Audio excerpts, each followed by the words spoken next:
Hello friends, welcome back to mass English grammar series में पुनः आपका एक बार स्वागत है। और आज हम आप सभी के लिए लेकर के आए हैं 10 क्वेश्चन, 10 मिनट और 10 रूल्स, है ना। 10 मिनट में we will discuss 10 concepts with the 10 questions. चलिए समझते हैं। Question number first, being a fine day we went out for a picnic at Okhla. ठीक है, यहाँ पर जो क्वेश्चन दिया हुआ है, यहाँ पर टोटल हमने 10 क्वेश्चंस इंक्लूड करने की कोशिश की है और उन 10 क्वेश्चंस में आपको 10 कॉन्सेप्ट समझने को मिलेंगे, नए नए 10 रूल्स समझने को मिलेंगे। चलिए, पहला क्वेश्चन है कि being a fine day we went out for a picnic at Okhla. यहाँ पर आपको ABCDE 5 ऑप्शंस आर गिवन। इसमें से कहाँ पर एरर है ये आपको ढूंढना है। ठीक है, वी के साथ वर्ब का सेकेंड फॉर्म यहाँ पर यूज किया गया है, जो कि हर किसी के साथ यूज किया जा सकता है। वर्ब का सेकेंड फॉर्म, है ना, किसी भी सब्जेक्ट के साथ वर्ब का सेकेंड फॉर्म यूज किया है। वो out for a picnic, picnic के लिए सही है। एट ओखला, ओखला नाम है इसलिए एट का यूज किया गया, यहाँ पर भी सही है। बीइंग अ फाइन डे नहीं होता है, यहाँ पर होता है it being a fine day. ठीक है, तो being a fine day direct नहीं होगा, उसमें यूज किया जाता है it being a fine day. तो जो करेक्ट एरर यहाँ पर दिया हुआ है वो एरर है ए में। इसके बाद हम समझते हैं कि शी सेड, उसने कहा, that she will help me, वो मेरी मदद करेगी, when ever I was in difficulty, जब भी मैं समस्या में रहूंगा, यह था। फ्रेंड्स, यहां पर नरेशन की बात हो रही है और नरेशन में जो सेड दैट लगा हुआ है, अगर यहां पर पास्ट में है, शी सेड उसने पास्ट में है, तो बाद वाला सेंटेंस भी पास्ट में होता है और विल का पास्ट होता है वुड। तो क्या होगा, शी सेड दैट, उसने कहा कि शी वुड हेल्प मी, वो मेरी मदद करेगी, when ever I was in trouble, में जब कभी मैं ट्रबल में था। तो पास्ट की बात हो रही है, इसलिए यहां पर विल की जगह पर वुड का यूज किया जाएगा। तो एरर जो है वह सी वाले पार्ट में है। आगे समझते हैं कि eight last he was married with a poor girl, आखिरी में जो उसके शादी हुई वो एक गरीब लड़की से हुई। तो वॉज मैरिड, जब भी मैरिड के पहले बी वर्ब आए, अब बी वर्ब क्या होती है फ्रेंड्स समझेंगे। जब भी मैं कहूं कि बी वर्ब, तो बी वर्ब से मेरा तात्पर्य यह होता है, बी वर्ब से मेरा मीनिंग यह होता है कि मैं एम, इज, आर प्रेजेंट में या फिर पास्ट में वॉज या वर की बात कर रहा होता हूं।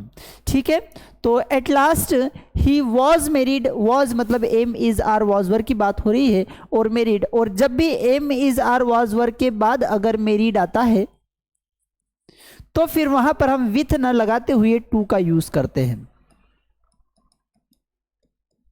बात समझ में आई। बी वर्ब मतलब am is are was were के बाद अगर मैरिड आ रहा है तो फिर वहां पर हम विथ का यूज नहीं करते हुए किसका यूज करेंगे, टू का यूज करेंगे। तो जो मैरिड विथ लिखा हुआ है विथ नहीं होगा और करेक्ट क्या होगा, टू होगा। तो एरर कौन से पार्ट में, सी वाले पार्ट में एरर है। आगे समझते हैं, many of us do not know, many of us do not know to swim at all. ध्यान रखेंगे कि जब भी वर्ब नो के बाद, वर्ब नो के बाद टू के साथ वर्ब का फर्स्ट फॉर्म दिया हुआ हो, नो के बाद जब भी टू के साथ वर्ब का फर्स्ट फॉर्म दिया हुआ हो तो डायरेक्ट नहीं आता है उसमें, क्योंकि कॉन्सेप्ट ये कहता है कि क्या आपको तैरना आता है, do you know to swim नहीं होता है। यहां पर हम नो के बाद हाउ टू का यूज करते हैं। किसका यूज करते हैं फ्रेंड, हाउ टू का यूज करते हैं। तो क्या होगा, do you know how to swim, when to swim. ठीक है, तो हाउ टू का यूज किया जाएगा, यहां पर डायरेक्ट टू का यूज नहीं किया जाता है। वेन, हाउ, इस तरीके के वर्ड्स का हम यूज किए करते हैं। ठीक है, तो नो के बाद हाउ टू का यूज किया जाता है।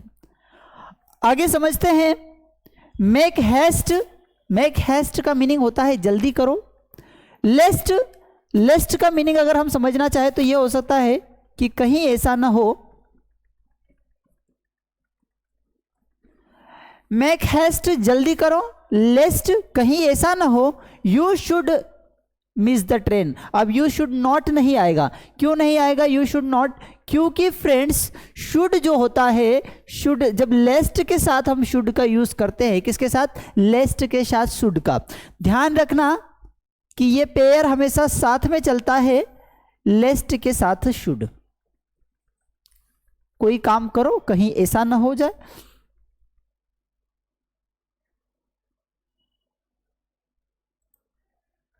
कोई काम करो कहीं ऐसा ना हो जाए, तो कहीं ऐसा ना हो जाए के लिए हम शुड का यूज करते हैं। और ध्यान रखना ये शुड हमेशा क्या होता है, पॉजिटिव वे में आता है जब लेस्ट के साथ यूज किया जाता है। इसके साथ हम अलग से नॉट का यूज नहीं करते। और यहां पर क्या किया है, लेस्ट के साथ शुड तो लगाया लेकिन शुड के बाद नॉट लगा दिया, यह एरर है। तो सी वाले पार्ट में यहां पर एरर है। लेस्ट के साथ हमेशा शुड का यूज किया जाता है।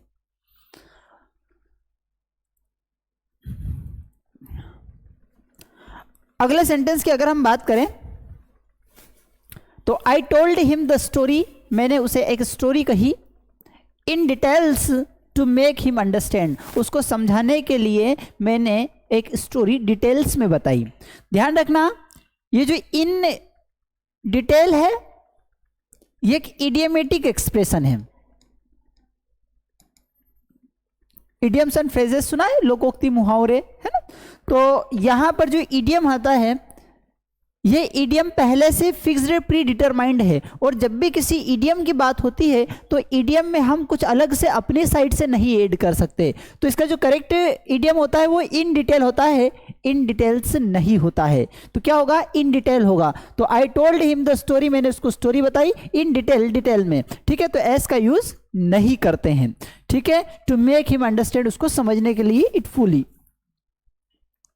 आगे समझते हैं, many a man have been working under me. Many a man मतलब बहुत सारे लोग वर्किंग, कार्य कर रहे हैं अंडर मी, मेरे अंडर में, ठीक है। तो ध्यान रखना मैनी जो वर्ड होता है, जब अकेला मैनी आता है तो वहां पर तो बहुत सारे की बात होती है। और बहुत सारे के साथ हम हमेशा प्लूरल सब्जेक्ट और प्लूरल ऑब्जेक्ट या प्लूरल वर्ब का यूज करते हैं मैनी के साथ। लेकिन यहां पर हो रहा है कि मैनी के बाद एक वर्ड दिया हुआ है ए, ठीक है। और जब मैनी के बाद ए दिया हुआ रहता है तब ऐसी स्थिति में वहां बात प्लूरल की नहीं सिंगुलर की हो रही है, एक व्यक्ति की बात हो रही होती है। तो मैनी अ मैन, अच्छा एक और प्यारा सा कॉन्सेप्ट है यहाँ पर, मैनी अ मैन, ये MAN जो दिया हुआ है ना, तो MAN एक के बारे में बात करता है और MEN मतलब एक से अधिक की बात हो रही होती है। तो many a man have been working under me, अब एक व्यक्ति की बात हो रही है तो एक के लिए हम हैव का यूज नहीं करते, हैज का यूज करते हैं। किसका यूज करते हैं फ्रेंड, हैज का यूज करते हैं। तो यहां पर बी वाला जो एरर कहां पर है, बी में है, हैव की जगह पर हैज का यूज किया जाएगा। आगे अगर हम समझे तो cattles were grazing in the meadows near our farm. भाई केटल्स वर ग्रेजिंग, अब केटल्स जो है, केटल एक कलेक्टिव नाउन है। जो केटल वर्ड अपने आप में है वो कलेक्टिव नाउन है और कलेक्टिव अपने आप में रिप्रेजेंट करता है ग्रुप को।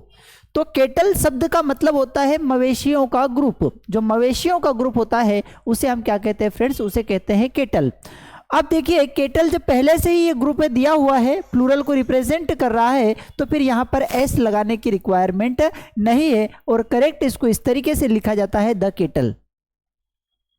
केटल से नहीं होगा, केटल होगा क्योंकि केटल अपने आप में प्लूरल है, इसके साथ एस नहीं लगाया जाता है। तो the cattle were grazing in the meadows near our farm. बात समझ में आई। आगे अगर समझे तो you are really senior then me, बड़ा ही प्यारा सा कॉन्सेप्ट है फ्रेंड्स। समझेंगे कि जब कभी भी senior, junior, inferior, superior, prefer, ये वर्ड्स आते हैं कंपैरिजन के लिए। लगता है कि कंपैरिजन, और हमको बचपन से पता है कि कंपैरेटिव डिग्री के साथ हम क्या लगाते हैं, देन लगाते हैं। A is greater than, better than, है ना, स्मॉलर देन, है ना। तो यहाँ पर देन लगाने की हमको आदत होती है। लेकिन आपको यह बात ध्यान रखना है कि इन वर्ड्स के बाद कभी भी देन का यूज नहीं किया जाता, इनके बाद हमेशा टू लगता है। क्या लगता है फ्रेंड्स, टू लगता है। दिखने में, पढ़ने में ये सेंटेंस आपको करेक्ट लग रहा होगा कि you are really senior then me, लेकिन सीनियर के साथ देन का यूज नहीं किया जाता है फ्रेंड्स, सीनियर के साथ टू का यूज किया जाता है। ये जो एरर है वो बी वाले पार्ट में है। तो क्या होगा, सीनियर, जूनियर, इंफीरियर, सुपीरियर और प्रीफर के साथ हमेशा टू का यूज किया जाता है। बात समझ में आ गई फ्रेंड्स। आगे अगर हम समझे कि योर फ्लैट इज सुपीरियर, बात वही आ गया अगेन, सुपीरियर, इंफीरियर, जूनियर के बाद हम किसका यूज करते हैं, देन का यूज नहीं करते। टू का यूज़ करते हैं। ठीक है, तो आई होप ये सारे कॉन्सेप्ट्स आपको समझ में आए होंगे और थोड़ा सा बहुत कुछ नया सीखने को मिला होगा। अगर ठीक ठाक लगी हो क्लास तो लाइक शेयर एंड सब्सक्राइब जरूर कर दीजिए। और हाँ, अगर आप किसी भी कॉम्पिटिटिव एग्जाम की तैयारी कर रहे हैं तो ये all in one English grammar course आपके लिए वरदान साबित हो सकता है। इसमें सारे कॉन्सेप्ट्स को हमने कवर करने की कोशिश की गई है, ऑल एग्जाम्स को कवर कराने की कोशिश की गई है। टॉपिक वाइज लाइव टेस्ट मिलेंगे आपको, प्रीवियस ईयर्स के क्वेश्चंस भी मिलेंगे इसमें, ताकि आप समझ सके कि आखिरकार एग्जाम में क्वेश्चंस पूछे कैसे जाते हैं। प्रैक्टिस शीट्स मिलेगी, बेसिक टू एडवांस ग्रामर सीखने को मिलेगी, 24/7 टेक्निकल सपोर्ट मिलेगा। तो बहुत कुछ यहाँ पर सीखने समझने को आपको मिल सकता है। अगर आप इंग्लिश बोलने की तैयारी करना चाहते हैं, इंग्लिश बोलना सीखना चाहते हैं, तो ये बेस्ट स्पोकन इंग्लिश बैच, जहां पर 0 टू हीरो, शून्य से शिखर की यात्रा तय कराई जाएगी। एडवांस एक्सपर्ट इंग्लिश बैच, जहां पर अगर आपको लग रहा है कि थोड़ी बहुत हमको अंग्रेजी तो आती है लेकिन हमको फ्लुएंसी डेवलप करना चाहते हैं, हम बहुत कुछ बोलना चाहते हैं, हम सीखना चाहते हैं, और है ना, तो ये एडवांस एक्सपर्ट कोर्स आपके लिए हो सकता है। पर्सनल इंग्लिश ट्रेनर, आपको लग रहा है कि नहीं सर हम किसी के साथ में हम पर्सनल लेवल पर पढ़ना चाहते हैं, तो पर्सनल इंग्लिश ट्रेनर कोर्स भी हमारे पास अवेलेबल है। ठीक है, स्पोकन इंग्लिश की बुक भी आपके लिए अवेलेबल हो सकती है। तो बहुत सारे कोर्सेज, सर ये सारे कोर्सेज मिलेंगे कहाँ पर? फ्रेंड्स, आपको कुछ नहीं करना है, गूगल प्ले स्टोर पर आप या जो भी प्ले स्टोर आप यूज़ कर रहे हैं वहाँ पर जाना है, मास्टर डी सर्च करना है। तो मास्टर डी पर आपको पर्सनल इंग्लिश ट्रेनर का लिंक अवेलेबल हो जाएगा, वो ऐप अवेलेबल हो जाएगा गूगल प्ले स्टोर पर। वहाँ से आप उसको डाउनलोड कर सकते हैं और अपने मनपसंद कोर्स में इनरोल कर सकते हैं। Thank you. अगर ठीक ठाक लगा हो तो लाइक शेयर सब्सक्राइब जरूर कर दें। Thank you.